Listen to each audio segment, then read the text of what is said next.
دغه بهادر انسان حضرت ابوبکر صدیق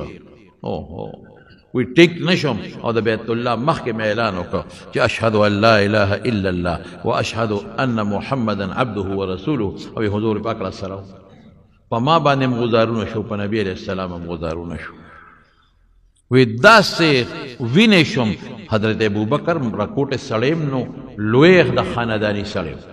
ډېر د عزت خاوند په مکه مکرمه کې د اسلام نه مخکې وی داسې ووالم چې بېهوشه شو په بېهوشۍ کې یې یوړم کور ته یې یوړم وینې رانه بیږي وی هغه وینې رانه مور راته ناسته ده قوم راته ناست دی او هغوی چې څه دارو درمل دی هغه راله کوي چې حضرت ابوبکر صدیق څنګه او هغوی وله کله یو خوراک په خیال بیا وله پخه کړه او ټول قوم راغونډ شو او د ابوجهل خلاف اعلان وکړ چې زموږ د قوم سړی تاسو والې دی ابوبکر هم والې دی د خپل دین ستاسو خپل دین ولې مو واهه او که دې څه شو مړ شو بدل به موږ د ابوجهل نه ځکه زیات حرامیتوب ده کړی ټول قوم بلوه و ټول قوم د ابوبکر نه راته و د قوم مشر او ډېر عزتمند انسان و قوم پې خپل اگر چې قوم کافرانو پې خفه و الوی وله پخ کړی خو چې کله هوش کې راغی که نه نو هغه قوم یو بل له مبارکباد ورکوي مبارک شی هوش کې راغی ټیک شو او وی الا شابه دا اوبوس کا دا الوا وخوره ابوبکر صدیق په خولې ړومبی الفاظ راځي د محمد صلی الله علیه وسلم څه حال دی هغه راته ووایه ما ته دا غال ووایه ځکه چې په مونږ غزارونه شروع شو نو یوازې زه نه وم حضور پاک مو الله د هغه ال راته ووایه نو د قوم خلکو ورته ویې نیکبخته ستا دپاره مونږ لاړو ابوجهل لم دمکي ورکړه تم راوړلې ستا مې علاج وکړه او چې د چا د وجې نه ووالی شو نو هم د هغه نومالې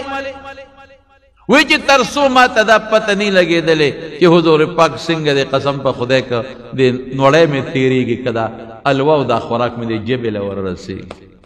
ما ته دا غال وایي نو د قوم خلک ترې لاړل دا بس وي چې د هغه د مخه وال خورې او هغه بیا هم یادې ته پویشه هغه پویشه نو مور ورته کېناسته مور خوړه سوال دی بچې شابه د الوا وخوره وی نه الوا به اله خورم چې ما ته د پیغمبر مبارک پته ولګي ځکه چې ما باندې غزارونه کېدل نو دغه وخت کې حضور پاک را سره موجود و چې هغه به هم زخمي شوي او که نه چې هغه به هم بېهوشه شوي او که نه د هغه الله ته ووایه مور ورته وی زه د چا نه د هغه تپوس وکړم وی د عمر خور د ام جمیل وی هغې نه تپوس وکړې نو مور یې هغې وخت کې لاړه ام جمیل پسې وی ام جمیل زما زوی دی او کافر والې دی قوم والې دی او هغه پیغمبر مبارک ته متعلق د محمد متعلق تپوس کوي صلی الله علیه وسلم نو موږ ته خو پته نه لګي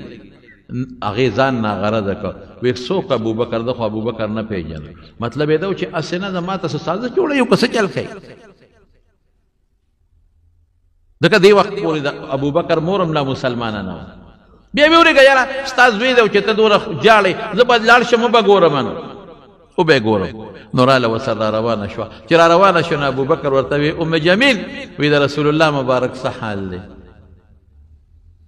نو هغې ورته اشاره وکړه وی دا مور چې دی ولاړه ده وی خیر دی ووایه راته وی رسول الله مبارک ټیک دی